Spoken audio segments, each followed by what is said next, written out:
This episode is brought to you by HP Plus. In a world full of smart devices, isn't it about time your printer got smart too? Now printing is smart with HP Plus, and the HP Smart app is how it all happens. You can print from your phone with just a tap, no matter where you are, even from your garage/home office/yoga studio. Huh, that is smart. HP Plus. Learn more about smart printing at hp.com/smart.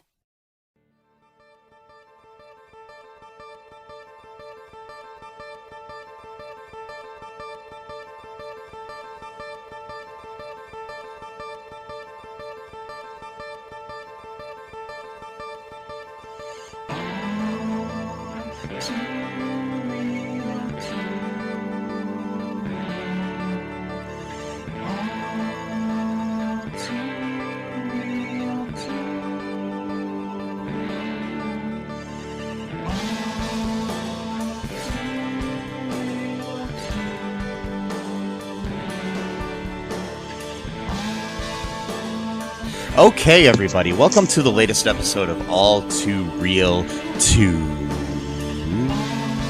My name is Michael E. Cullen II, and with me, as always, is... Matthew High Five Candy Bar Haas. High Five Candy Bar. My favorite candy bar, except for that one part. Mm-hmm. Yep. Yeah, I don't like the white stuff. I don't know. Just don't. Nope.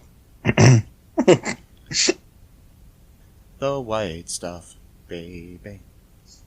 That's a reference. Mm-hmm. Yes. Yeah, that's... Okay. Wait, that's the Weird Al cover of New Kids on the Block? The right stuff, yeah. Oh. The white stuff is like Oreo or something like that. Yeah. So... Matt, before we start here, I have something that's concerning me in the world that I need to discuss with you. Oh, yeah? What's that? Okay, so I accidentally came across a conspiracy theory online. It's this conspiracy theory that birds are not real.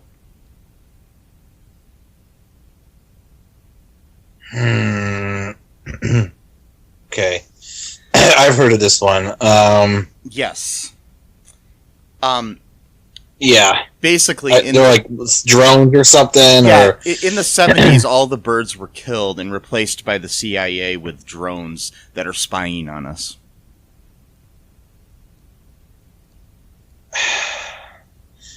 Okay, so have none of them ever seen like a dead bird like on the side of the road? They got hit by a car, and you could see like actual like live, for want of a better word, I guess live bird. Like there's nothing electric or you know what I mean? Like how do you explain? Maybe that? It's so sophisticated that it looks like bones instead of mechanical instruments or something.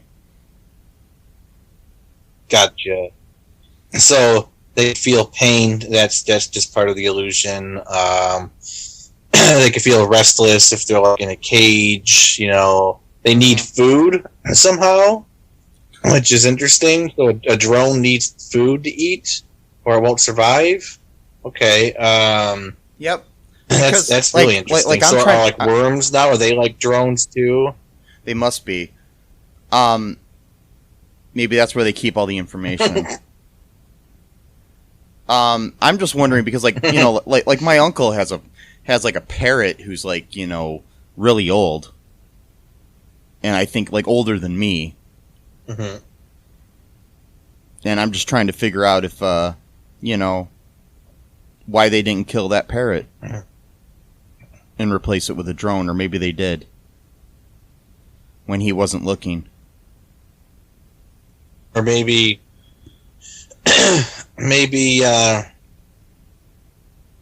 parrots are still alive, but that's it, you know. Then again, no, that would then imply that, you know, they would have to try to kill all the parrots because they want to replace all the birds with their drones. And the fact that parrots can talk that is interest as well, because the parrots might be able to tell people what's going on. Like, hey, by the way, all the birds are dead. They're all drones now. So it would actually be, conducive to their interest to kill all the parrots or other birds that can, talk. Might be. Which implies either that these drones are just bad at their jobs completely, or it's all bullshit. Either one. Yeah. I mean, I was at my dad's house recently, and he has some birds, pet birds. And one of them died while I was there. Mm-hmm. He was limping around in the bottom of the cage, so... Aww. Does that just mean the battery died in the drone? Aww. I guess. I mean, if that's what they... Yeah. I don't know. But anyways... So the Earth is flat. That's gaining... Yeah. Donald Trump won the election.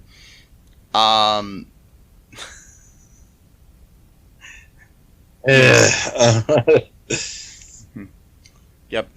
Frogs are gay. And, I hate this. Yeah, frogs are... I hate this country so much, dude. I'm sorry, I just do.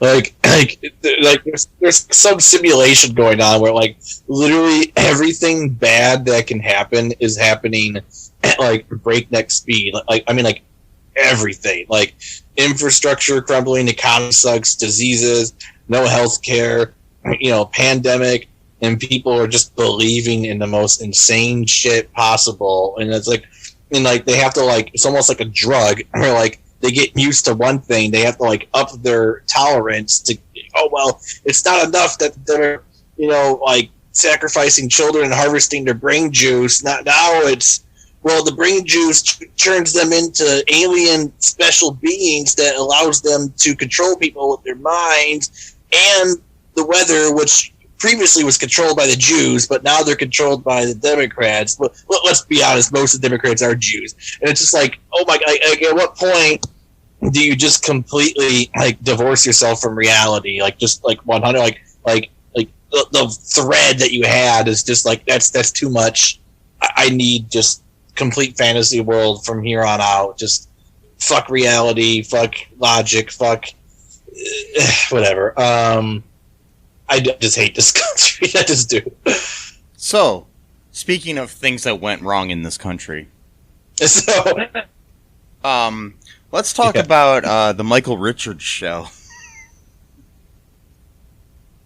Oh boy, that's where it all started. See, yes, it all started back in the year 2000. 2000. It's 2000. Yes. Really, technically, you could actually take this all back to 2000 is where what really things started to go downhill. I mean, it was going downhill before that, but that was like it was almost like going to the roller coaster, the top of the roller coaster, and then it was just going down. Yeah. There. Michael Richards show, he started it, so thanks for that, Michael Richards. Yes. I mean, it wasn't his fault, but yeah. Maybe it was. Maybe it was. Maybe. I'm thinking the network, but maybe it was. Yeah. So, the Michael Richards Show is an American sitcom television series that was created by Spike Furstein, who is my Facebook friend. In case you're listening to this, Spike, it's nothing against you, man. Just letting you know. Here we go, just make fun of his show. Like, yeah. God. I'm sorry. Yeah. I always feel bad about these things where I'm, like, tearing down someone else's work. Like, yeah. Well, Spike's done a lot of great things in his career. So, he used to write on Seinfeld and other things too. So he's, he was one of the writers of the Soup Nazi episode of Seinfeld. So he's got a lot going for him, just on that alone. It was also created by Greg Cavett, Andy Robin, and Michael Richards. So there we go. It debuted on NBC from October 24th till December 19th of the year 2000. And the premise of the show was that Michael Richards was a socially awkward but talented private detective named Vic Nardozza, who gets the job done despite his unusual methods. Yes. He's working for this this company called McKay Investigative Services.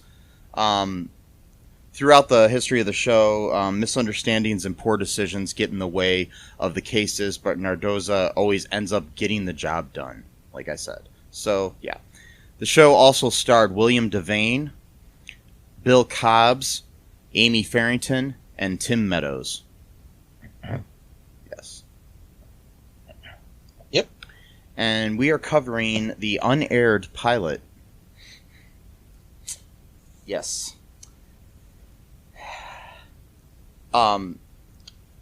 Yeah. Just to let you know one thing really quick here. In a 2015 interview, co-star William Devane recalled that making the show was a nightmare. So. Wow. Anyways, so, wow. Yeah. What happened in this unaired pilot here, Matthew? Well, what happened was I had the pleasure, I guess is the word, of watching it 3 times for some reason. So I guess I sort of liked it enough to.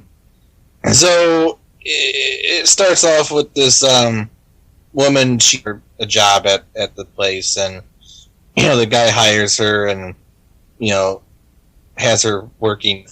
Michael Richards' character to kind of sort of just, show her the ropes, type of thing.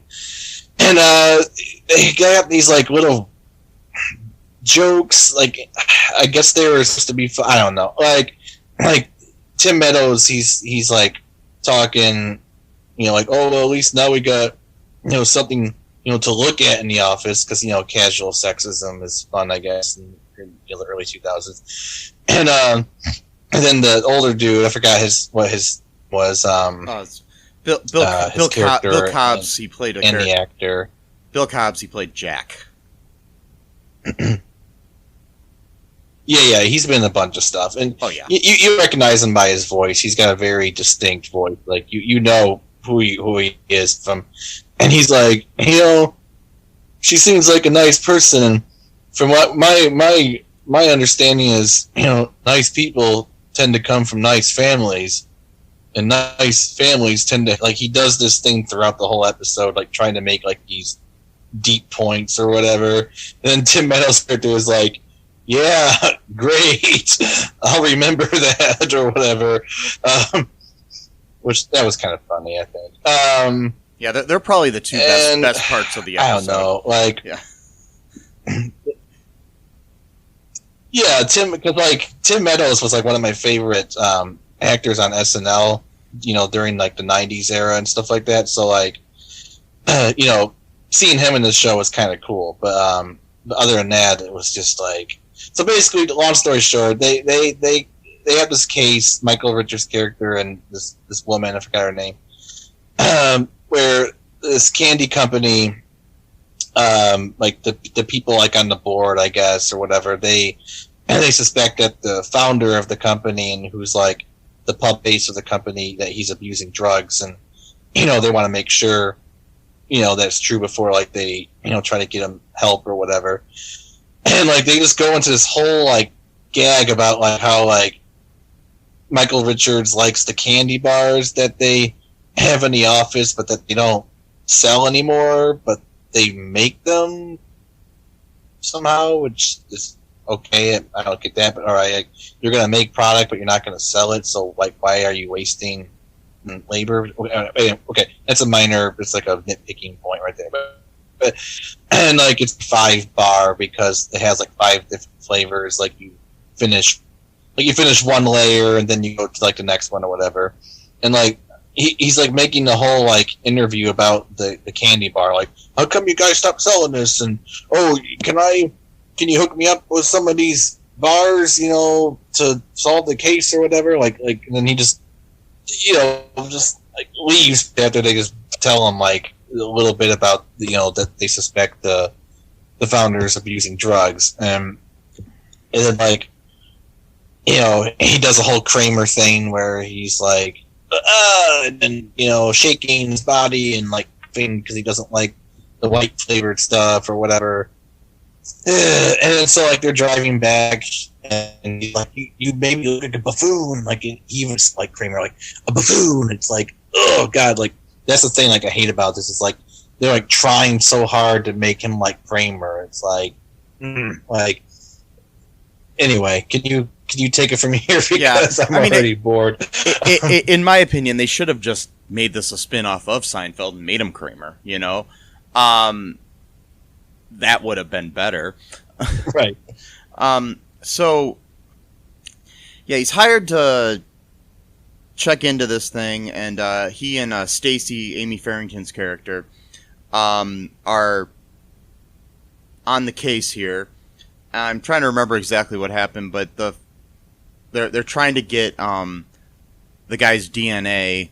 They follow him to the dentist at one point, and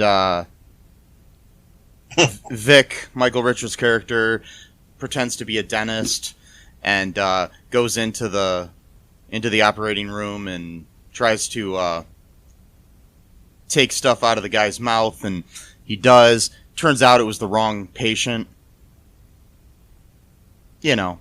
Like happens. Yep. And God, this show was bad. Then he does the whole Kramer thing by shaking his body. Yeah. Yeah, I know. Do you want to actually take a break here, Matt, and then we can come back and talk more about the rest of the episode? Sure. Yeah. All right, we'll be right back.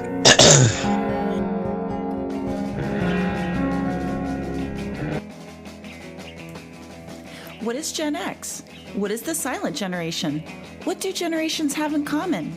Hi, I'm Trish the Dish from the Gen X Voice podcast, and I invite you to listen to conversations I have with folks from different generations, backgrounds, beliefs, and experiences in an attempt to see what connects rather than divides us.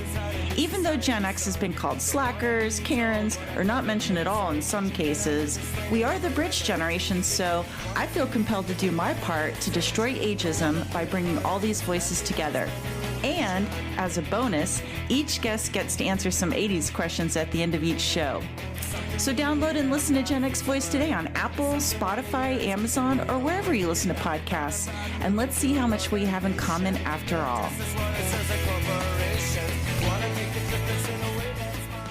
Hi, this is Catherine, host of a new fashion podcast, The Real Fashion School Dropout.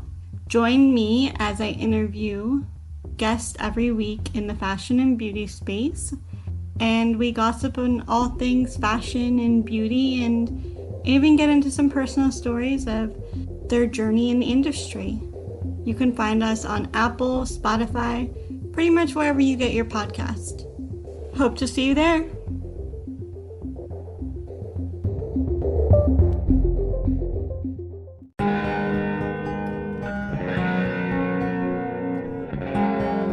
And we are back.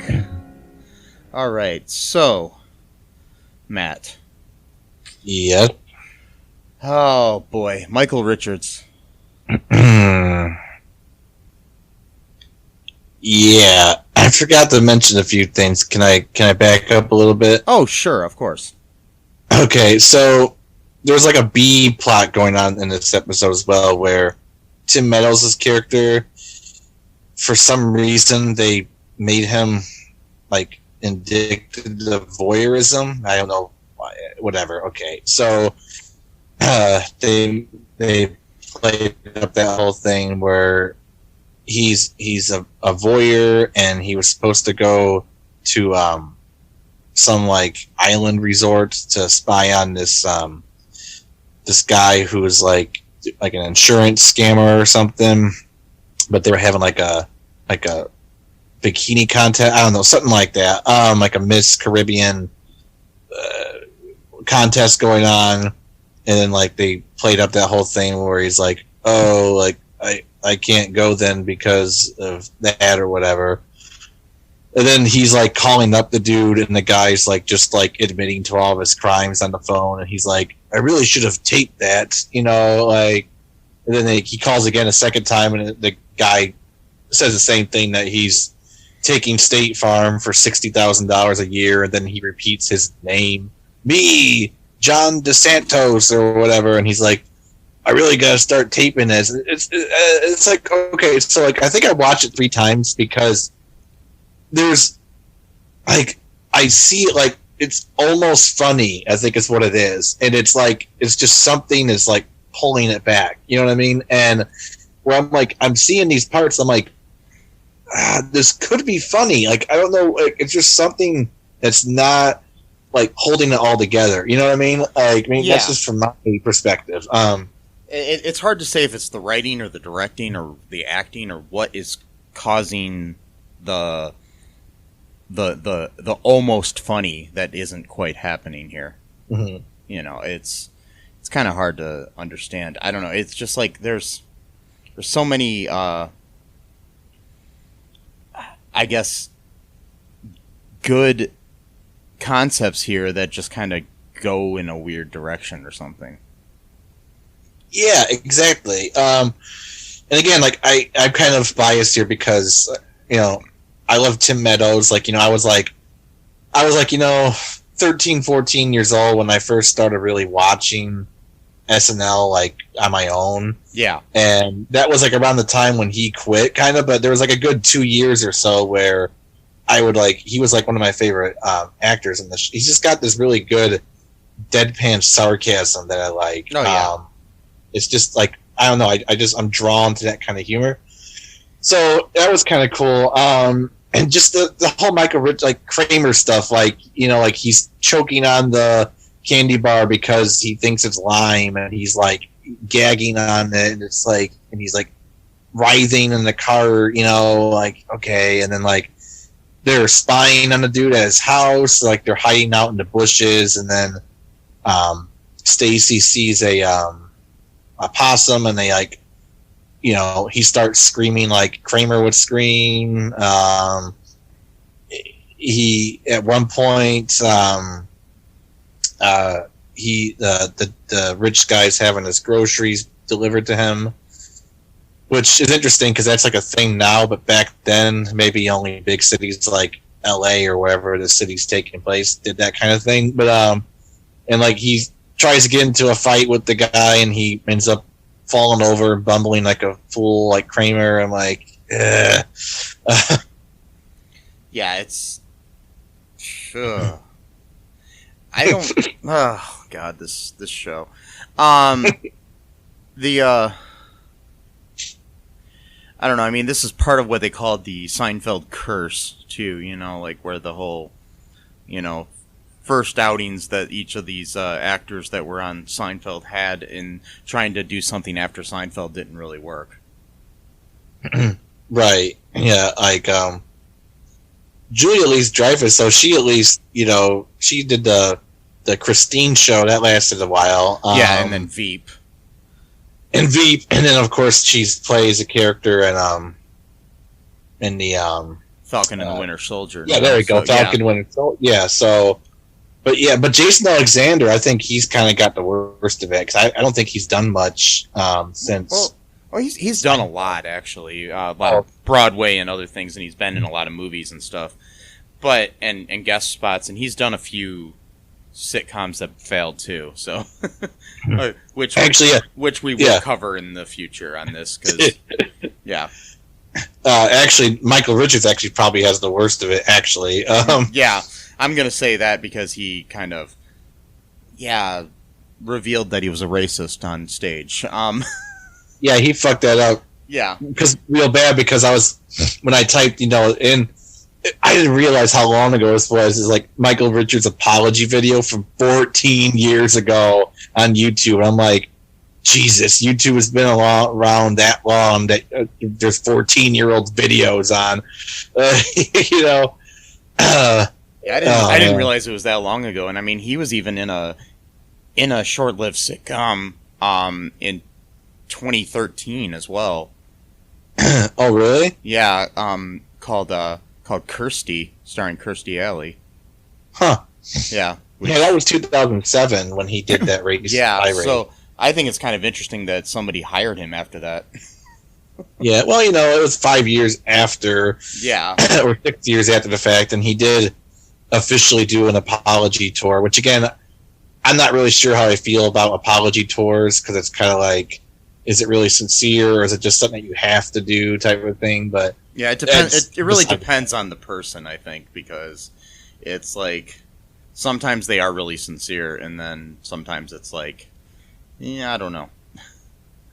I remember that when that happened, he was saying he was just trying to be shocking, but he was saying weird stuff in between too, like oh, those old prejudices, or I don't know, something weird where it's like, that sounds like you're having like a mental breakdown on stage, or I don't know, but anyway. Yeah. I mean, who knows? It could have been. Plus too, he was claiming that he was Jewish, but he was never. For one thing, he was never born to like Jewish parents, and he never officially like converted. And like this rabbi or whatever at the synagogue he was going to was like, yeah, like he's welcome to like study our religion and come to our temple, but like in order to like really call yourself Jewish, like you actually have to be like certified like by a rabbi. Like you can't just say you're Jewish, like So yeah, I think he's just a weird guy all around. Yeah, maybe it would have been better if our previous guest Larry Hankin actually got the role of Kramer like you auditioned for. But that would be interesting. Yeah. I mean, he does Kramer. That's the thing. He does Kramer very well, and and again, like I saw that video you sent me. I saw that earlier in the day, actually, before you sent it to me, and it does seem like the network was like really like getting in the way of the show, trying to push the whole Seinfeld, Kramer aspect of it. Like I remember they even had a song where they were like promoting the show, and like one of the lyrics even said like with that Seinfeld guy or something like that. So it's like they were really trying to like paint the picture of like, oh, you love Kramer, right? Oh, well, Kramer's going to be a new show, but it's not actually Kramer. It's the guy who plays Kramer, but he's going to act like Kramer. Okay, and then it just fell. It just fell flat. Yeah. So, what else happened in this episode here, Matt? So, yeah, they got the two stories going on. Tim Meadows, he's trying to get dirt on that dude who's stealing $60,000 from State Farm every year. And he always forgets to tape the phone calls every time, and he's always like bumbling the calls, like saying that he's the name of the guy that he's calling and all this kind of stuff. And then the Stacy and Vic, they like you said before, like they went to the dentist and he got like, I think he got saliva and blood, and then when he found out that it wasn't him, he did the whole Kramer thing by shaking his body and gagging. And then because he's got some Randall's person's blood, which is like, why, like, if you had the right person's blood and saliva, why would that not be disgusting? But you have the wrong person's blood and saliva, somehow that's disgusting? Like, yes. Okay, whatever. Exactly. So apparently, like, yeah, is blood and saliva just not disgusting on its own terms? But whatever. And then, but before that, though, they did a whole, like Chubb's Happy Gilmore scene where he's like, oh, it's all in the hips or whatever, trying to give him golf pointers, and he ends up getting a hair sample first because they couldn't get a positive result because he had hair dye in his hair, so they couldn't test him positive for drugs for that. But then they I guess they did finally test him positive. I don't remember. Something like that. There was another part where they were underneath his house. Yes. Trying to collect his feces and urine from the toilet. That's right. And that's where she saw the possum. Yeah. Yeah. God. What a way to... Yeah. And they had this weird conversation about soil. Like, you got good soil where you live. Like, again, it's like weird, like, cheap things like that could be funny if they were just delivered well or something. I don't, like, again, it's just one of those things where it's like I can almost, like, see what they were trying to do. Like, I just can't quite, like, get it, you know? And I mean, you can't really put your finger on what exactly caused this to not be funny, you know? Yeah. It's... Yeah. So they eventually, Vic eventually goes there, like, pretending to be, like, someone, like, I don't remember. They figured out that they thought that maybe he was getting the drugs from a food delivery guy who was delivering groceries to him. Yeah. And so Vic posed as the delivery guy one time. After already fucking up the thing, we're trying to intercept the groceries at one point. Yeah, that's okay. Yeah, that's right. And then she thought that she had evidence, but then it turned out that it was Vic, the one that was doing it. So like, she recorded the thing. Oh my god, this show was bad. Anyway, so they go to his house and he basically admits to the whole thing, like, you know, and he's going to go to rehab, and you know, which is weird. He took it very good. You know, I figured, you know, a drug addict, you know, would be more, you know, like aggressive and like defensive, you know, and stuff like that. But no, he took it like a champ. Yeah, he's like, yeah. I started experimenting in the Depression. I'm like, wait, that was the 1930s, dude. This show takes place in 2000. Was in 2000, so that's he said he was 80, so. Which means he probably started when he was like, what, 15? Yeah. Or 20, maybe 20, you know. Yeah. And then, he's like, I can't get enough of the white stuff, you know, type of thing. Mm-hmm. You know, because he's talking about the candy bar, but he's really talking about cocaine, you know. And then what else? Oh, yeah, then they basically... they ask him for a favor to book a room for 2 so Tim Meadows' character can go to rehab as well, which is weird because it's a drug rehab place and voyeurism is a sexual addiction, so I'm not sure. Well, it could be just a general rehab. I guess, yeah. An Eric Clapton rehab, by the way. Yeah. And the brochure looks like a guitar. Yep. Yeah. Yep. So that was the show, man. That was the show. That was it. That was... Yep. The greatest pilot ever written and acted and directed and produced and unaired. And unaired. Yeah, exactly. All the other 7 episodes were aired, but not this one. Yeah, I think it was like 9 episodes total. Okay. Yeah, that aired. Yeah. Oh, no, 8 episodes. 9 produced, counting this one. Okay. And 8 of them aired. Yeah. Between October and December of 2000. Do you want to take a break here, Matt, and then we'll come back and we'll talk about some reviews of the show and some trivia and stuff? Some trivs? Yes. Some trivs and views. Yeah, sure. We'll be right back, folks.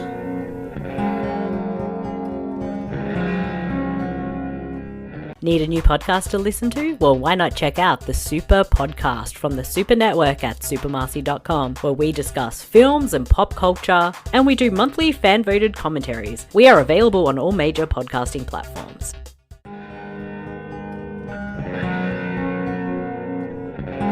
And we are back. Okay, so, alright, here's some trivia from the Internet Movie Database. Ready for this, Matt? Yes. Okay. During the show's pre-production stages, Michael Richards intended to keep his character as far apart as possible from Kramer. But NBC disagreed, and the character ended up with some similar characteristics to Kramer. Yeah. Yep. Stephen Tobolowsky turned down the role of Brady McKay that William Devane ended up playing. I have actually recently talked to Stephen. He might be on our show soon, so just letting you know that too, by the way. So cool. Michael Richards based his character's surname, Nardozza, after his mother's maiden name, Nardozzi.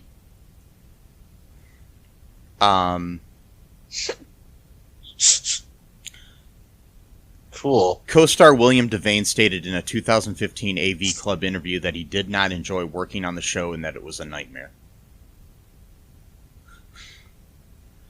So, there's that. There is that.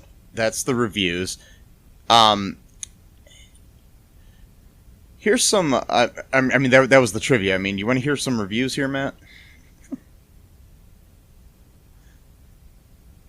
Oh yeah, sure. Go ahead. Okay, so. All right, the first one is glad it got canceled. This is from Maddie Matt Forever. Was this you? No. No.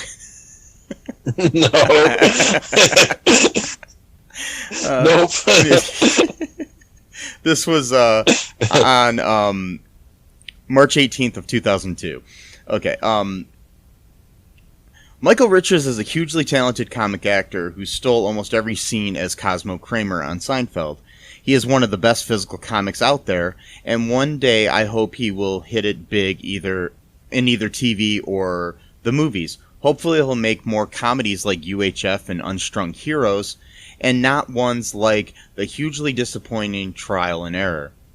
But this show is as lame as can be, and I guess the creators thought it would add flair to assemble one of the biggest ensemble casts in sitcom history. I don't think that really was. That way, Tim Meadows, William Devane, and Bill Cobbs can have equal time at wasting their talents. As Robert De Niro said in A Bronx Tale, there's nothing worse than wasted talent. The Michael Richards Show is a prime example. Good movie. Yeah. I like that movie. Yeah. Here's another one, a 2 out of 10. Not good. John 6 Daniels on the 13th of June 2021, so just recently. This show had crusty written all over it. It wasn't funny at all. It tries to be and failed at it. Most of the episodes are dry. To get past 3 of them, then you must have a strong willpower. Last words. Horrible show coming after the Titan Seinfeld. So here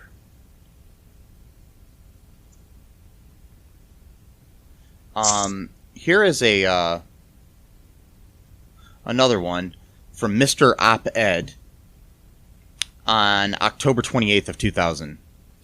You'll laugh, you'll cry, and not always for the right reasons.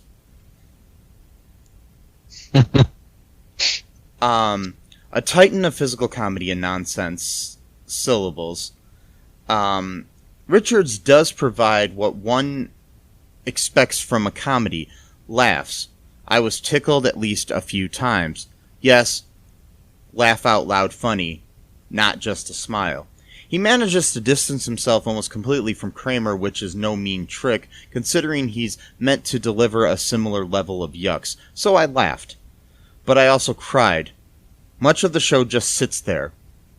William Devane enters, and despite his charm, seems like he's accidentally stumbled into the wrong stage and then just tries to fit in. The Tim Meadows character is even more displaced. Bill Cobbs and Amy Farrington have potential. Mind, this isn't because 2 actors can act and 2 can't. They all can. but only the last two are remotely integral characters to the show. At least the premiere was written. I'll certainly give it another chance and hope Devane and Meadows get better lines and plotting. So this was like written during the time the show actually came out. So right, yeah. Okay. Here is a 7 out of 10. Written just this past February in 2021 by Wiley Schmidt. Worth watching. Don't listen to the negative Nancys. This show is fun and at least worth checking out once. Plus, it won't take you very long being that there are only 8 episodes. Michael Richards is great in this, and not too far off from all from Kramer.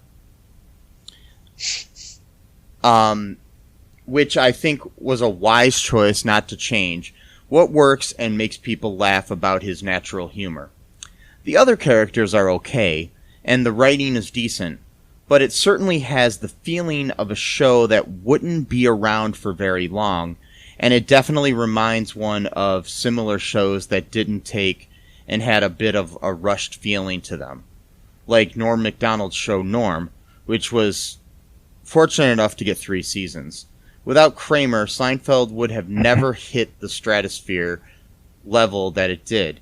And the Michael Richards show showcases some of what made Cosmo Kramer everyone's favorite Seinfeld character, and had and still has them laughing out loud at his silly yet brilliant antics. That's a bit presumptuous to say everyone's favorite Seinfeld character. I mean, Yes. That's not possible. It's everyone's favorite.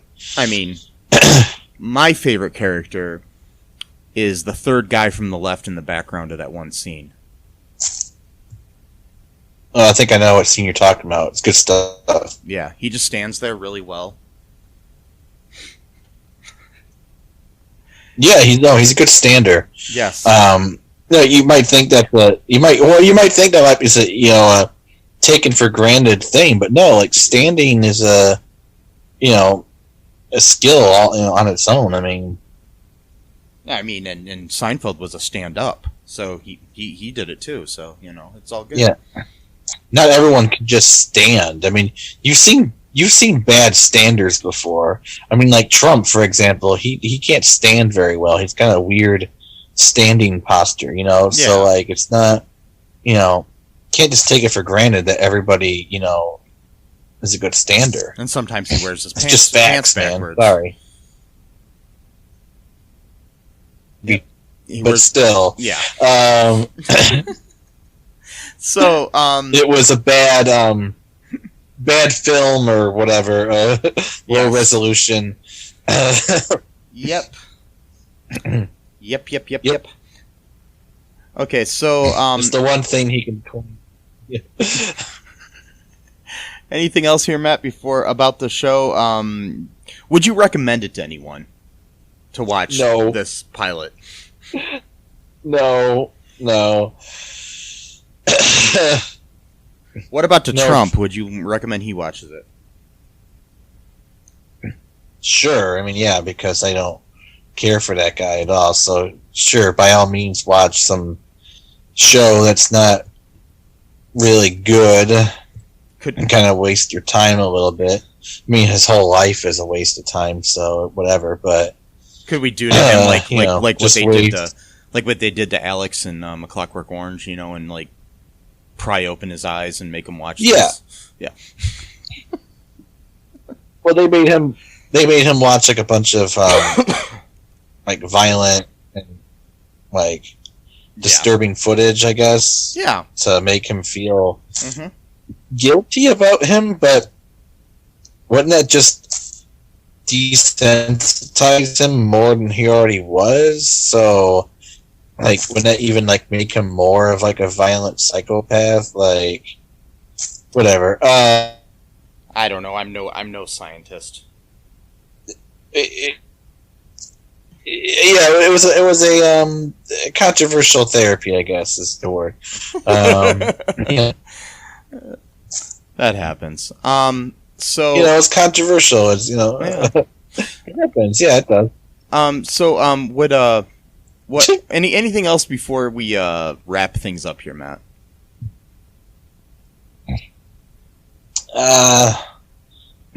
Just be a good person, I guess, and watch stuff that you like to watch on TV. Or watch or watch stuff that you don't like to watch, or just don't watch TV if you don't like to watch TV. If you just want to, read a book or listen to a podcast, go somewhere, because now you are good. You can do whatever you want, folks. I would recommend, folks, that you go and check out all2real2.com. Give us a 5-star review on the Apple Podcast app or any other app that you can do that on. I don't know what's going on in the internets these days. Yeah, do that or whatever, what have you, and yes, and make sure you follow us on the grams. At Cullen Park. The grams, yeah. Yeah, Cullen Park on the grams, on the twits, and the books. We do have a Facebook. We do have a Facebook group called the All Too Real 2 podcast group, which is an awesome place to be, man. It's like, yeah, it's what the kids are doing these days. And a lot cooler than like Cedar Point or any place like that. It's like, soup's fun, man. Soups. Yep. I like soups. I like soup. Soup's all right. Yeah. Like chicken noodle. Yeah. Mm-hmm. Anyways, make sure you all out there be kind to each other. Rewind each other. Wait, what? I don't know. How do you rewind people? Just make them think about their past. No, you don't do that, because that's not always good. Yeah, I mean, sometimes it is, but yeah. But not always. But when you go back in time after you rewind your life and you rent a movie, make sure you rewind it before you return it, because yeah. As a former video store employee myself, that kind of sucked, man. It did. Yeah. Yeah. Be kind, rewind, get vaxxed. Wear a condom. Wear a mask if you still have to. And eat soup. Because it's good. Chicken noodle.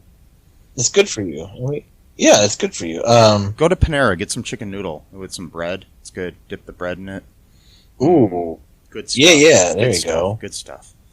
Yes. Mm-hmm. All right. Until next time. Bye-bye. Thanks for listening to All Too Real 2 podcast, a Cullen Park production. Produced and edited by Michael E. Cullen II. Music by Matthew Hawes. Subscribe and share the show. Visit us at cullenpark.com.